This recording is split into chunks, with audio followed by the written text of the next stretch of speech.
السلام عليكم الشباب. لاباس عليكم كلشي بخير. Bonjour tout le monde. Alors donc غادي نبدا معكم هذا الكور ديال البيروتيك. Donc bien sûr c'est un cours à distance. نتمنى تكونوا بخير. Alors donc on va réaliser le TP suivant اللي هو هذا. وهذا le TP ديالنا اللي بغينا نصاوبو. Donc il consiste à réaliser le tableau suivant et à répondre aux questions. Donc on commence. Donc ici j'ai déjà le tableau. Tout simplement, je vais faire les calculs nécessaires. Donc, on va commencer par le calcul du total. Alors ici, je vais dans Accueil. Voilà, donc je vais calculer la somme. C'est bon, je vais recopier la formule. C'est bon, même chose ici, total, mais cette fois-ci d'une manière verticale. Somme. Je recopie la formule. Alors ici, calcul de la moyenne. Je vais ici choisir la fonction moyenne, mais il faut rectifier la sélection. Voilà. Je recopie horizontalement pour le reste. Pour le maximum, même chose, max, mais il faut rectifier la sélection toujours. Même chose pour le minimum. Donc on sélectionne les 4 premières lignes. Voilà, donc une fois on a fini le premier tableau, c'est demandé bien sûr de... je vais essayer de diminuer la taille un petit peu.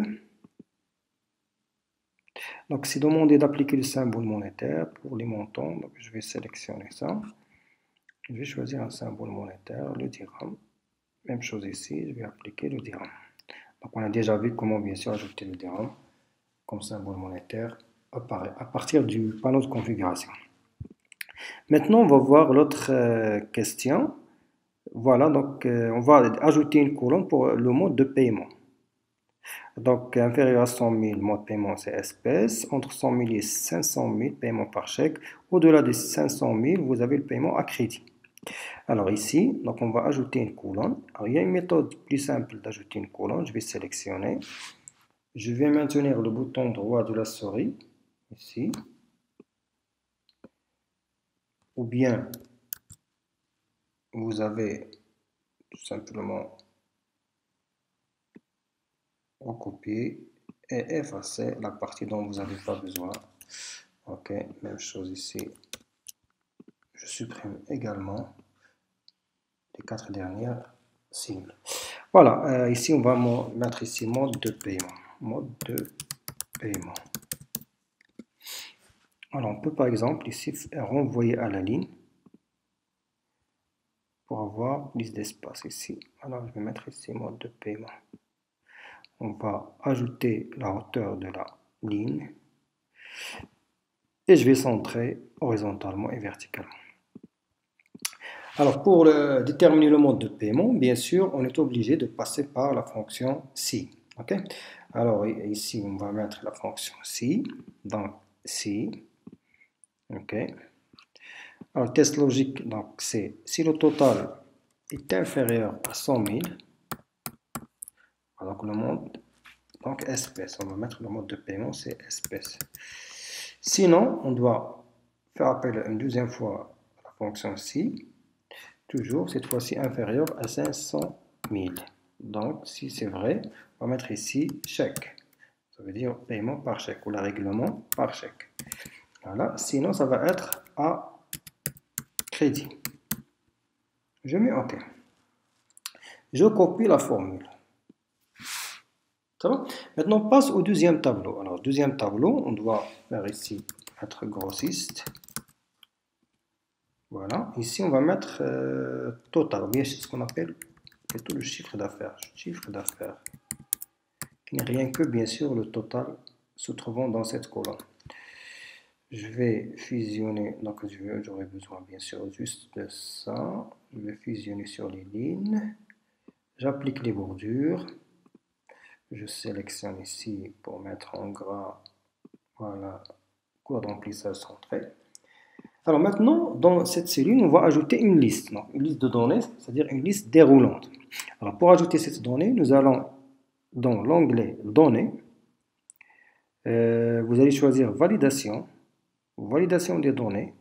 Alors, on va choisir ici Autoriser liste. qu'on veut appliquer une liste.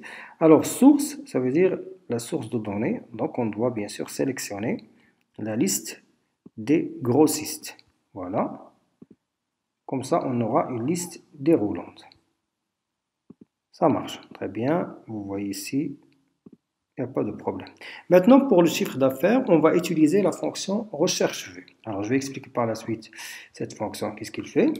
Donc, je fais une recherche d'abord pour la retrouver. Voilà, OK. Maintenant, elle est ici en bas. Je vais la sélectionner. OK.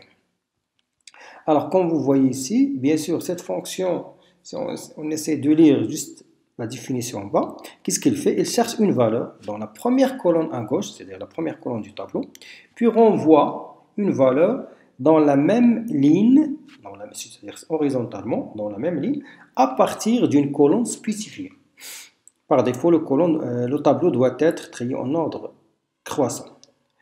Alors maintenant, les arguments de cette fonction. Les arguments sont la valeur cherchée, puisque maintenant, pour notre cas, on va chercher le nom du grossiste.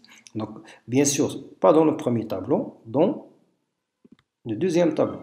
La table matrice, ça veut dire c'est un tableau de texte, nombre, valeur, etc. C'est-à-dire il contient les données dans lesquelles, ou bien les données qu'on veut récupérer. Donc, je vais sélectionner le tableau. OK. Numéro index colonne, c'est exactement ce qu'on cherche. Ici, on cherche à récupérer quoi? Le chiffre d'affaires. Le chiffre d'affaires, comme on a dit tout à l'heure, c'est exactement le total qu'on cherche.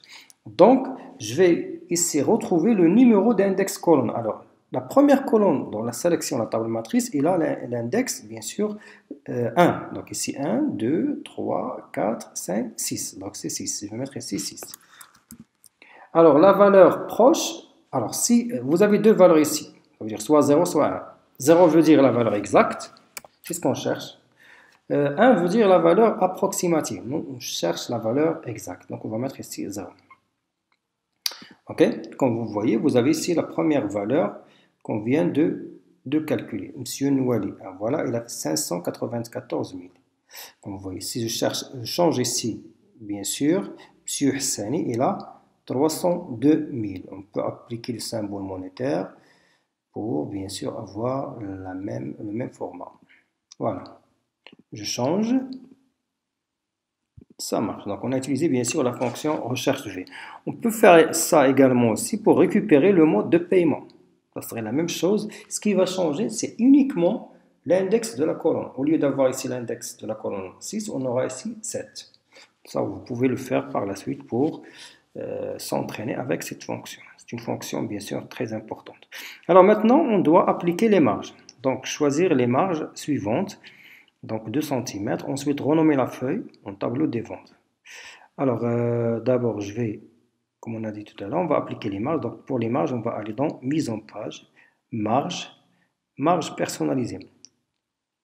Ou bien, vous pouvez, si vous voulez appliquer directement 2 cm, ou bien tout simplement, vous pouvez aller ici, choisir ici, dernier paramètre de personnalisation, c'est ce que je viens de choisir. Alors, sinon, vous choisissez marge personnalisée pour appliquer les valeurs voulues. C'est bon pour cette question. Maintenant, on va renommer cette feuille. On va la renommer, on va mettre ici tableau des ventes. Voilà. Maintenant, l'autre question, c'est quoi? C'est créer une copie de votre feuille de calcul. Ensuite, créer le graphique de type histogramme.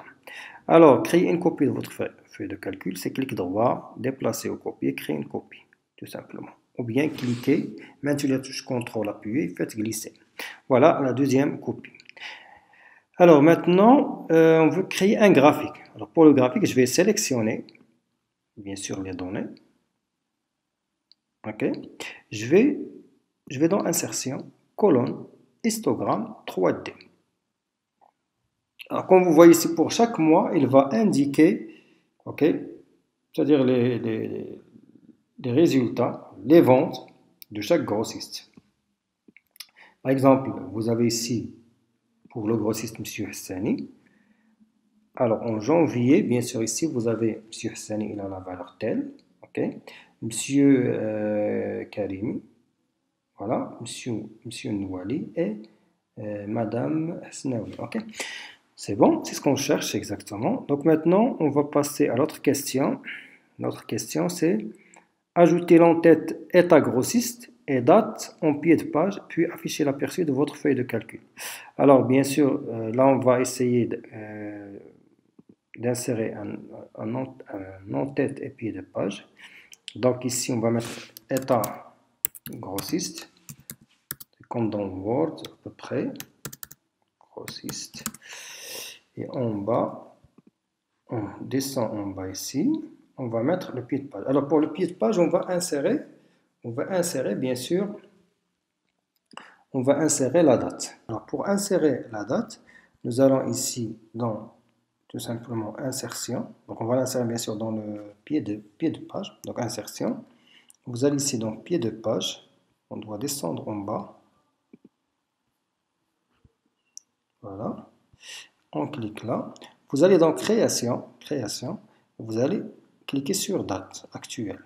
C'est bon, comme ça il affiche la date et on peut afficher bien sûr l'aperçu pour voir le résultat. Vous avez ici la date, il n'y a pas de problème.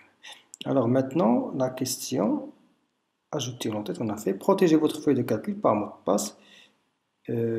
passe, ensuite votre classeur. Alors pour protéger la feuille, ici bien sûr, on va aller, ici clic droit, protéger la feuille. Donc, je vais mettre un mot de passe, un simple mot de passe, voilà. Je confirme le mot de passe. OK. Ensuite, je vais aller dans Fichier, protéger le classeur, chiffrer avec mot de passe. Je vais mettre ici un mot de passe. Je refais. Voilà. Maintenant, bien sûr, je peux fermer mon classeur sans problème, bien sûr, avec enregistrement de modification. Alors, si j'essaie d'ouvrir le classeur, bien sûr, ça va demander, OK, le mot de passe. Voilà. Donc, je reviens ici